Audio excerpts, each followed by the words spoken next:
Hello, this is Solomon of Raccoon News, and we are going to be looking at the Bastion drama with the Commonwealth, and we're also going to be looking at claims. First, Bastion. Now, Bastion recently revealed themselves in their claim by forcing the dissolution of the Commonwealth of Socialist Republics and taking away their territory. First, we're going to start with Mop's post because he made it first, and the Bastion made a response a day later. So, Mob, beginning of the server, him and two other people, they made the Commonwealth Socialist Republics. Started doing development, putting signs, and then they made a claim. Then Bastion showed up with Rinhorn, and that they had also said there, and that their group was massive.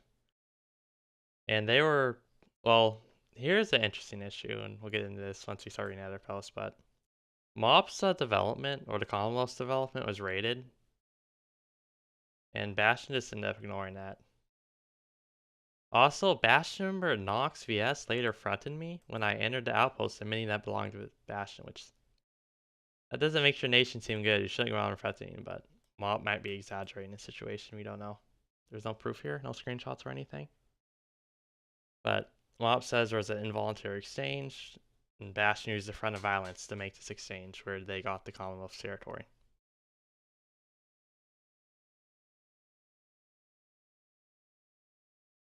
And the Bastion won the hide and the Commonwealth claims. Basically, Bastion wanted the people to not think they existed yet, or at least have a claim, and that the Commonwealth's there when it's not. Mob does, well, he gives this warning post. Well, we thus strongly encourage all players and sovereign nations that are real to avoid Bastion as an aggressive group. It is us today, it could be you tomorrow. So let's go on to the Bastion post. So, Renhorn, the leader of Bastion, says roughly the same thing they're exploring. Found a spot. The only snag was a small build that was largely reefed and had already been stolen from a guy.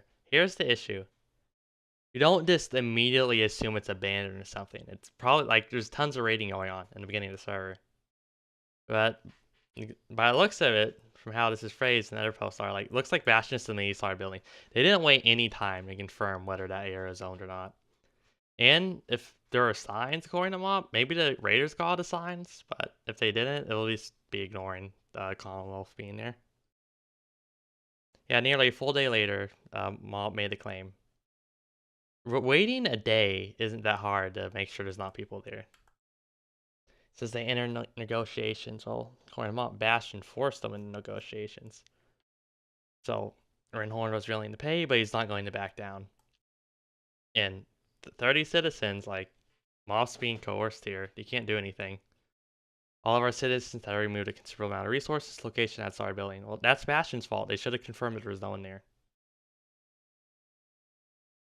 Then, so the Commonwealth was sold for 192 diamonds and 192 irons. This was a high but worthwhile cost for Bastion. Well, hey, isn't worthwhile for the Commonwealth at all. It's just the Commonwealth doesn't exist. The Commonwealth should have been paid much, much more. Very bad deal for them. Worst trade deal in the history of trade deals. And again, it's not high for Bastion at all. Like 192 iron is nothing on the server. Two players of decent equipment could get that fairly quickly. Nation with 30 people can get that in probably like 3 minutes if everyone did start mining at the same time.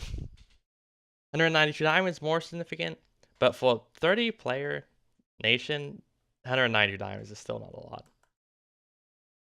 And this is not good compensation just for simply buying out the territory. But the fact that Bastion wanted them to pretend the Commonwealth still exists, like hide behind it, that should be a lot more to the cost too.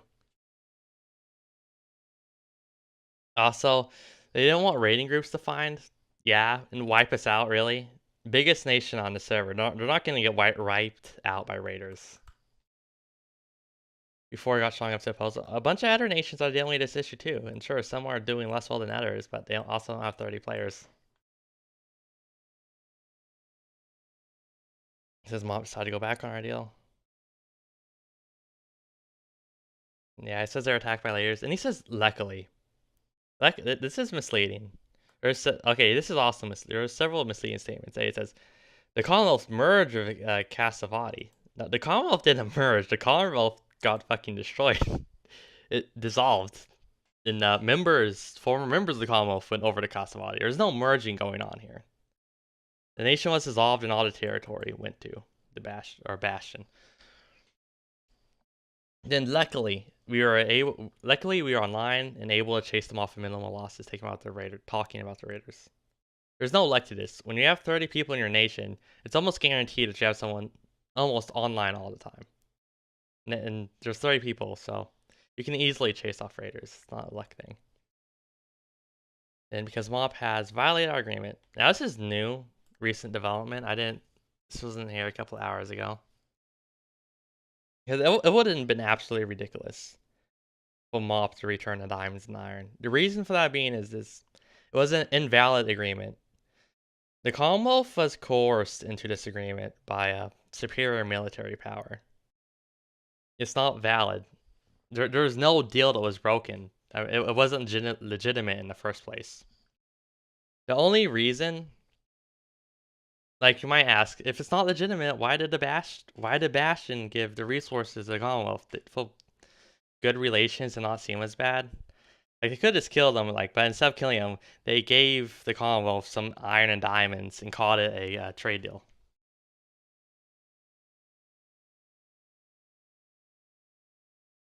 Then Bastion makes some claims, and funnily enough, these claims overlap with two neighboring nations. Either they're really bad at looking at the claims map, or they honestly just don't care. And it's looking like they don't care a whole lot, but maybe they just weren't looking at the claim maps right and made a mistake. So let's go on to Mob's response 2 hours ago. Yeah, so Bastion trying to make them a little bit misleading, make it seem more fair than it actually is, but it wasn't voluntary. Mob's here saying this.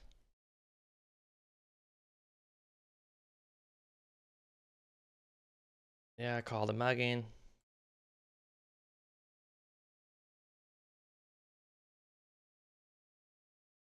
Sure, Master Nation won't miss so much. He's talking about the Iron and Diamond, and it's true. 30, Iron and Diamond, 192 of each. You can get that very easily with 30 people. More than 30 people.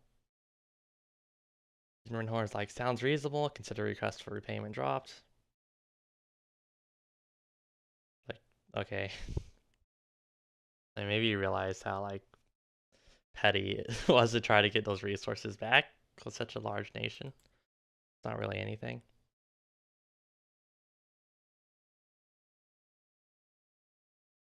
Now, it is important to note that we don't have any screenshots or any sort of proof from either side. We just have what they are saying. And my info is coming off these 3 posts, general Reddit comments, and some Discord comments too. And it does look like both sides, the Commonwealth and Bastion, are both saying 95% the truth. It's just phrased differently. Well, it looks like Mob's telling this maybe mostly the full truth, and Bastion is being misleading and trying to make it the agreement more voluntary than it actually was. It's the issue. It makes Bastion look bad. They strong arm Mob. It wasn't a voluntary agreement.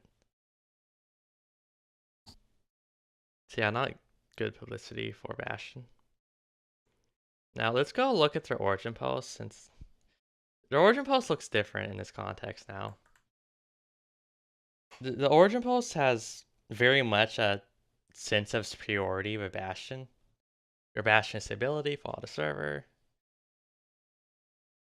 Where is it? The most powerful military, the most lively culture, the most beautiful constructions. Very Bastion is the best sense from this. And it's almost overbearing. In the recent context of Bastion being strong arming, we have the most wealth, the largest military, or the biggest vault. That sounds almost intimidating even. They're basically saying how powerful Bastion is, or will be, or most powerful nation now, as far as I know. Yeah, one last misleading thing. The claim stock. We have the smallest claim on the map. that doesn't mean anything really. Like Bastion isn't being generous by saying that because most people's claims are just way too big anyway. Also, you can see in the origin post, they're obviously going for quality over quantity. They're looking to make really good cities, so that's gonna take, or just whatever architecture, vaults, whatnot. That's gonna take a ton of manpower and materials on minimal space. So they don't need a bunch of land anyway. They're not being generous by making such a claim, since they don't need any extra land, and all the other claims are just too big anyway for the most part. That is it for the Bastion drama, since it looks like it's been concluded, especially with mob's response and a debt being dropped. So there's probably not anything more going to happen, but it will be interesting to see how Bastion interacts with its neighbors in the future. But right now, Bastion isn't looking too good. Looking a bit aggressive. That is it for the Bastion drama.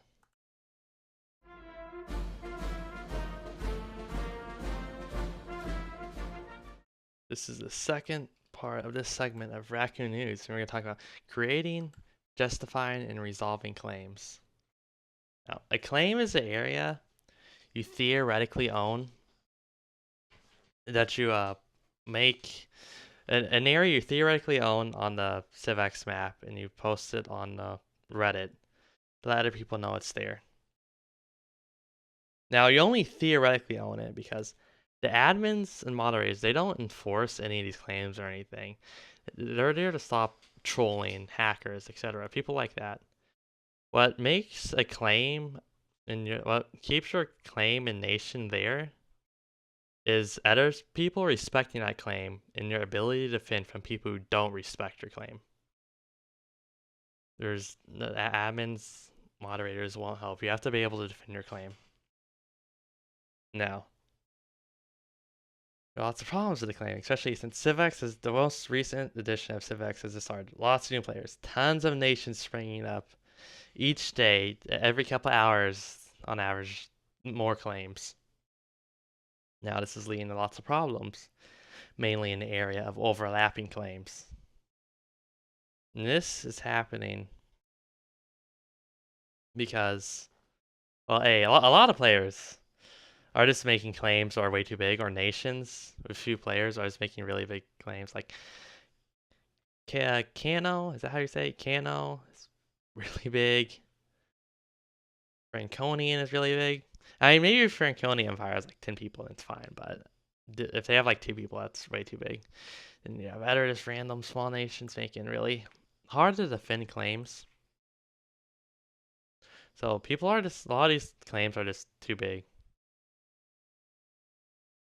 And the problem, another thing with claim overlap is the claim process is you explore it, you develop it, then you state your claim. And everyone has different amounts of time between all these.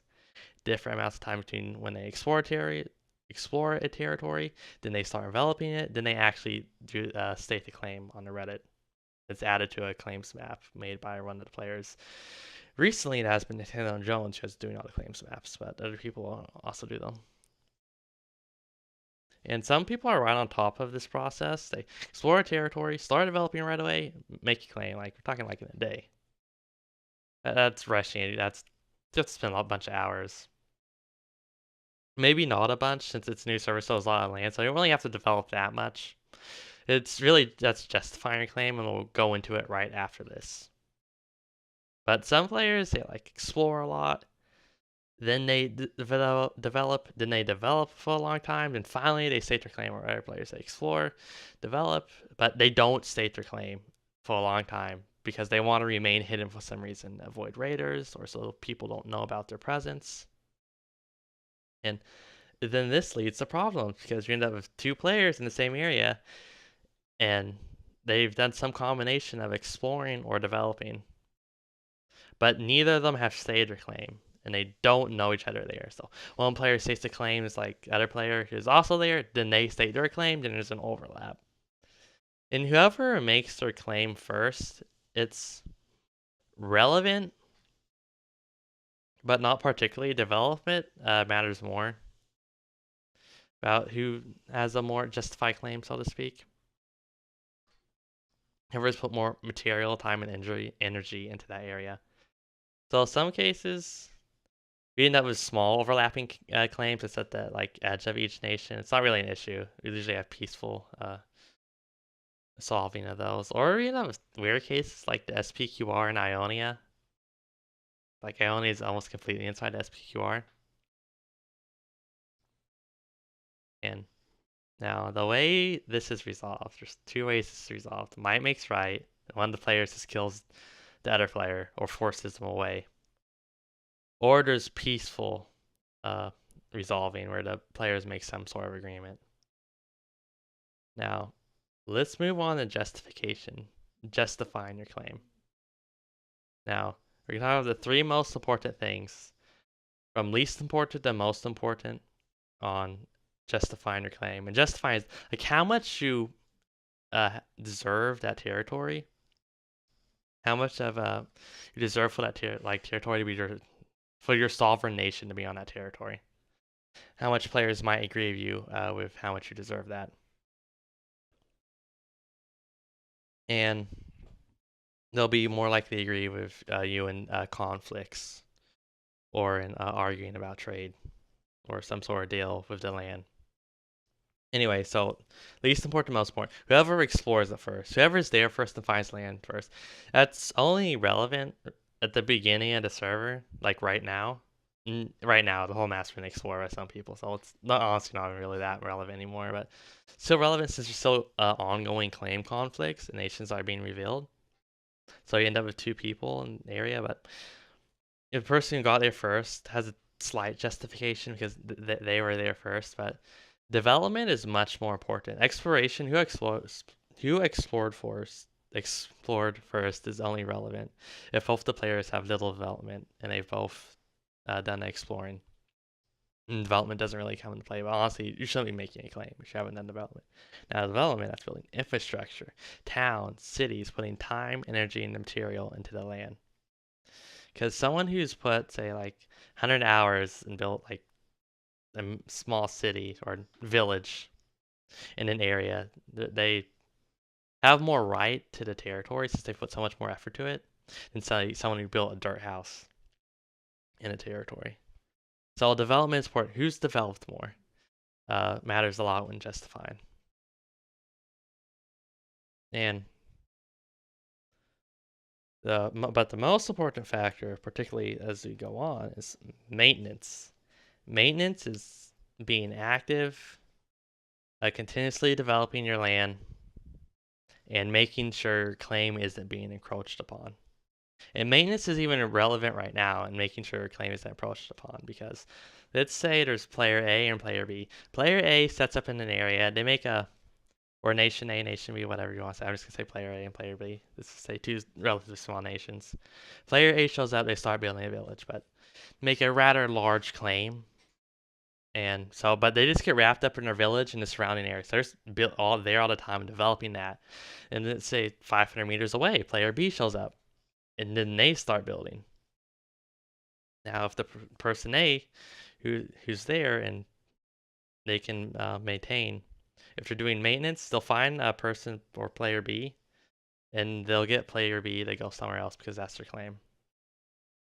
And whether they've claimed or not on the situation is more so assuming that the person's hasn't made their claim on a Reddit. We have two people who haven't made their claim on a Reddit. If the person who was there first and started developing first made their claim on the Reddit, it's on player B for not checking the Reddit and seeing what the claims are. Although it could also be on the map maker, claims map maker, or maybe there just isn't one at that time, or any recent ones that have been made. But let's say there's either unknown claims or the claims just haven't been made on the Reddit. Player B shows up, and player A is developing, but they're not maintaining. They're not exploring the area. Well, not exploring, but not patrolling the area for encroaching claims. So player A doesn't do anything. Player B, let's say they're there for a while, and they end up building a village. They're putting a lot of time, material, and energy into the terrain. And player A doesn't notice until then. And let's say player A has a slightly better village, but player B has a near equal village. And player A is at a disadvantage for justification since they haven't been maintaining the area. They haven't been putting effort into patrolling. And like if they like an ounce of prevention is worth a pound occur. So if player A had simply been patrolling, maintaining the area, player B wouldn't have been an issue. But now they're both there. They both have good justifications. And player A is at a disadvantage because they weren't maintaining the area, which is weakens your justification for being there. And so in a peaceful agreement, the most likely situation, well, they could theoretically merge, but they'll probably just end up splitting the border somewhere down the middle of the terrain. But in either case, player B has a really strong, just as strong justification as player A. Like since I said they weren't patrolling and maintaining, and so they'll have to do some peaceful agreement, or might makes right comes into play and one of them kills each other. Now, let's talk about justification. So, its role in politics and diplomacy. Since justification, like, why does justification matter? If you're an aggressive player, aggressive nation, might makes right.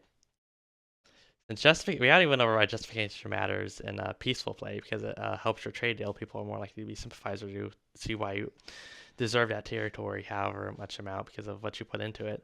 And then, but in might makes right, it's important because you can get foreign powers to sympathize with you, and maybe support you. It says if you're willing to put a lot of work into the land, and some like jackass shows up or some jackass nation shows up and just takes your stuff, people aren't gonna like that. And people will like you, help you. And the more nations that the aggressive nation is conquering or whatever, the more support against something that's gonna happen.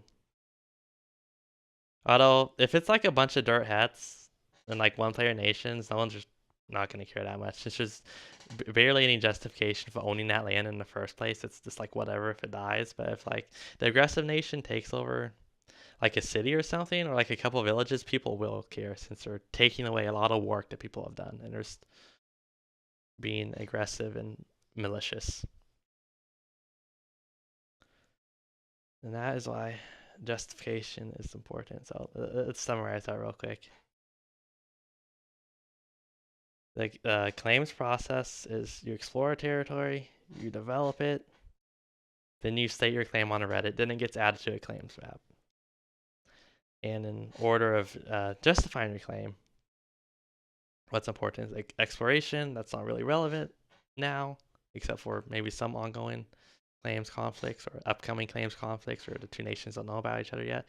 Development, which is really important. Then right now, and particularly later on, when there's a lot of nations and stuff starts going static or people stop being active, maintenance is what keeps your claim justified or unjustifies it if you're not maintaining. And justification gives you an edge in agreements, and it also gives you support and sympathy during war if you lose, or if you're fighting a war. Yeah, that is the end of this segment of Raccoon News.